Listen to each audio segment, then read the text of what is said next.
Jai Hind students, and welcome you all to the online class of Shri Ram Public School, and I am your civics subject teacher once again. Welcome you all through this online platform of learning.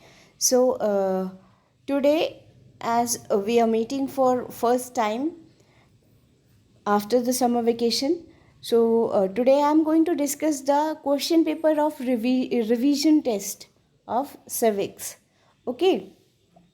तो हम लोग पहले question paper discuss करते हैं और next lecture जब भी होगा यानी नेक्स्ट टर्न जब भी सिविक्स की आएगी then I will proceed the syllabus.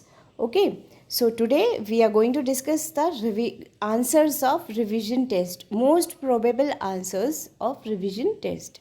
अब देखिए, क्वेश्चन पेपर आपका जो था वो 30 मिनट्स का था और मैक्सिमम टाइम 10 मार्क्स का था. And you have to complete the questions. First question was fill up, and first sentence, see, India is a dash country, democratic country. इसमें और भी आंसर्स हो सकते हैं बट मोस्ट सुटेबल यही है. इसके अलावा India is a republic country, India is a sovereign country, India is a secular country, ये सारे आंसर्स सही होंगे. Okay, India is a independent country नहीं होगा सही क्योंकि ए लगा है, तो ये ध्यान दीजिएगा जिसने भी जो भी आंसर्स लिखे हैं. Now second question is equality is the key feature of democracy. Answer will be democracy. हाँ, equality is the key feature of democracy. Now third sentence is every person is dash before the law. Every person is equal before the law. Okay, now fourth sentence, the idea of democracy is based on the idea of. Democracy का idea किस पर based है? Based on the idea of equality.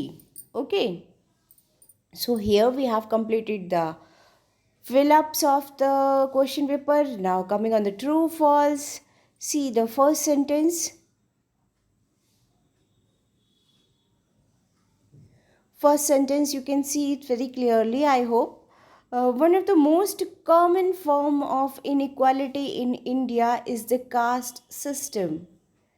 जो inequality अलग अलग तरीके से जो हमारी इंडियन सोसाइटी में इनइक्वालिटी अवेल करती है, आज भी एग्जिस्ट करती है, उसका मोस्ट कॉमन फॉर्म क्या है? ये है caste system. Okay, so it will be like caste system. True है ये, ठीक है. सेकेंड सेंटेंस देखिए, every person should be treated with dignity. Her person को उसकी डिग्निटी के साथ में ट्रीट करना चाहिए या किसी को बेइज्जती के साथ करना चाहिए treat. So it will be like every person will like to treat with dignity. उसकी सेल्फ रेस्पेक्ट को मेंटेन करते हुए आप उसको ट्रीट करिए. It will be also true. Now third sentence, establishing democracy is a continuous struggle. Democracy को stable करने के लिए या इस्टेब्लिश करने के लिए हमें एक बार नहीं, लगातार स्ट्रगल करते रहना पड़ता है ताकि हमेशा उस देश में जो कॉन्स्टिट्यूशन है, संविधान है, वही सुप्रीम पावर बनकर रहे, ना कि कोई political party. So it will be like true again. And fourth one, Kanta is a poor women. सो अगर चैप्टर आप लोगों ने पढ़ा होगा, अगर मेरे लेक्चर्स आप लोगों ने सुने होंगे ध्यान से, तो मैंने बताया था कि कांता एक हाउस हेल्प थी, यानी घर में काम करने वाली मेड थी. So obviously she was poor. True.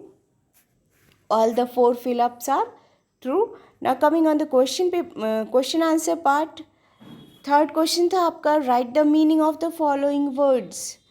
Following words का मीनिंग लिखना था. देखिए, इक्वालिटी मीनिंग मैंने लिखा हुआ है, having no discrimination among the various communities of a country. Okay, now B part, democracy. Democracy will be rule of the people, by the people and for the people. Okay, now third one, dignity, state of being worthy of honor and respect. यानी वो स्थिति, dignity वो situation है जहाँ पर किसी को honour और रेस्पेक्ट के साथ ट्रीट किया जाए. Now fourth question, which state in India was the first to start mid day meal scheme. तो कौन सा स्टेट था? Tamil Nadu. And second question, What is Jhutan?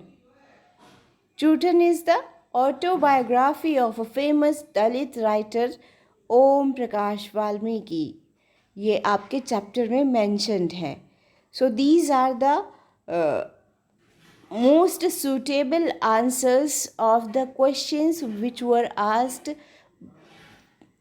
from you in the revision test of civics subject.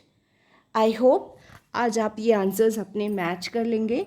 And in the evening class I will share with you the marks of yours or of your class. I will share the marks with you in the evening doubt session. And that's all for today. As I told you, from our next class, we will proceed with the syllabus. Okay, till then, take care, stay focused towards your studies, and have a happy life. Thank you.